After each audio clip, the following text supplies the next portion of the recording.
एक अहम खबर और आपको बता दें, मुल्ला बरादर के कंधार आने पर जबरदस्त जश्न मनाया जा रहा है। तालिबानियों ने बाकायदा जोरदार आतिशबाजी से स्वागत किया है मुल्ला बरादर का। गवर्नर हाउस में बरादर के स्वागत में यह आतिशबाजी की गई। तो ये तस्वीरें देखिए किस तरह से जश्न मना रहे हैं तालिबानी अपने नेता के अफगानिस्तान पहुंचने के बाद। 20 साल बाद बरादर की अफगानिस्तान में वापसी हुई है। इससे पहले 2001 से लेकर अगर इतिहास देखा जाए तो 9/11 अटैक के बाद जिस तरह से अमेरिका के साथ अलकायदा और तालिबानी लड़ाकों की जंग हुई, उसमें एक अहम किरदार मुल्ला बरादर निकल कर आया। बाद में इसे पाकिस्तान में पकड़ा गया। पाकिस्तान और अमेरिकी फोर्सेस के जॉइंट ऑपरेशन में पाकिस्तान की जेल में सालों तक कैद रहा मुल्ला बरादर।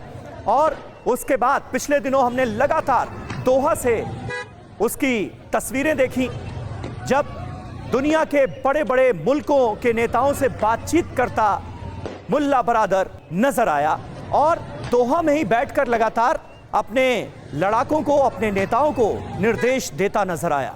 और अब मुल्ला बरादर कंधार लौट आया है। दो तस्वीरें आपके सामने हैं, कंधार आया मुल्ला बरादर और दूसरी तरफ आप देख सकते हैं किस तरह उसके स्वागत में तालिबानी खुशी का इजहार कर रहे हैं, आतिशबाजियां छोड़ रहे हैं।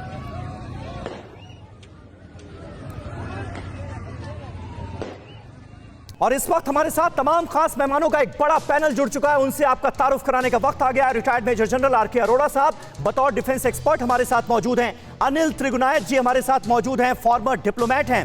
प्रोफेसर राजन कुमार विदेश मामलों के जानकार इस वक्त हमारे साथ जुड़ चुके हैं। और फैजुल्ला खान पाकिस्तान के जर्नलिस्ट हैं, वो भी हमारे साथ मौजूद हैं। इनकी एक खासियत मैं आपको बता दूं कि अफगानिस्तान की जेल में ये कैद रह चुके हैं 6 महीने तक और अफगानिस्तान में इस वक्त जो हालात हैं उस पर भी अपनी नजर बनाए हुए हैं। प्रोफेसर राजन कुमार, शुरुआत आपसे, क्या मुस्तकबिल आप देख रहे हैं अफगानिस्तान का? और अब ये लग रहा है कि बहुत जल्द तालिबान की हुकूमत स्थापित हो जाएगी, सरकार बन जाएगी, कैबिनेट में कौन कौन से बड़े चेहरे होंगे वो भी बहुत हद तक जानकारियां सामने आ चुकी हैं। मुल्ला बरादर राष्ट्रपति होगा अफगानिस्तान का।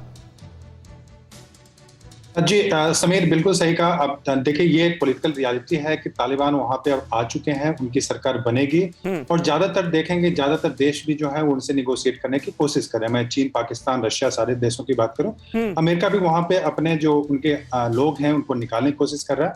तो सारे लोग मान चुके हैं कि वह एक पॉलिटिकल रियलिटी है। और वहां पे अब दिक्कत यह है कि एक कोऑर्डिनेशन काउंसिल की बात हो रही है जिसमें कि अब्दुल्ला होंगे और दूसरे लोग भी होंगे। तो वो किस ढंग से पॉलिसी बनाते हैं जिससे कि उन लोगों का रिप्रेजेंटेशन वहां पे हो, तो इस पे अभी बातचीत चल रही है और उसको हमें देखना पड़ेगा। और दूसरे जो राइट्स है वहां पे, वुमेन राइट्स की बात होती है, माइनॉरिटी की, उस पे क्या इशू बनते हैं उसको भी अभी मतलब अभी अफगानिस्तान में उसको देखना पड़ेगा। क्योंकि ये सारे इशूज हैं जहां पे कि जो मेजर डिफरेंसेस हैं, जो कोऑर्डिनेशन काउंसिल के लोग हैं अब्दुल्ला उनको कैसे वो ट्रीट करते हैं। हमीद करजाई, उन्होंने अभी ट्वीट किया कि कोऑर्डिनेशन काउंसिल है, लेकिन उनका क्या एक्सेप्टेंस होता है कि नहीं होता है तालिबान में, ये अभी देखना पड़ेगा। और इसके साथ ही जो उनकी पॉलिसी होती है दूसरे देशों के लिए, खासकर जो वहां पे लोग फंसे हुए हैं उनके लिए, और प्लस जो दूसरे देश जैसे कि भारत है, फिर ताजिकिस्तान है, उज्बेकिस्तान है, और जो सबसे इम्पोर्टेंट जो माइनॉरिटी पॉपुलेशन है, जैसे कि वहां पे ताजिक पॉपुलेशन जो है लगभग बताया जाता है कि 27% के आसपास है, हजारा है, और उसके बाद बलूची है। तो इन लोग के लिए क्या पॉलिसी होती है वो बहुत ही इंपॉर्टेंट होता है कि तालिबान उसको, हालांकि तालिबान ने अपना एक मॉडरेट इमेज वहां पे देने की कोशिश की है, वो बताने की कोशिश कर रहे हैं कि वो 96-2001 वाले तालिबान नहीं है। बिल्कुल, ये बताने की कोशिश बार-बार की जा रही है। अड़ी सोमवार से शुक्रवार शाम 6 बजे सिर्फ TV9 भारतवर्ष पर।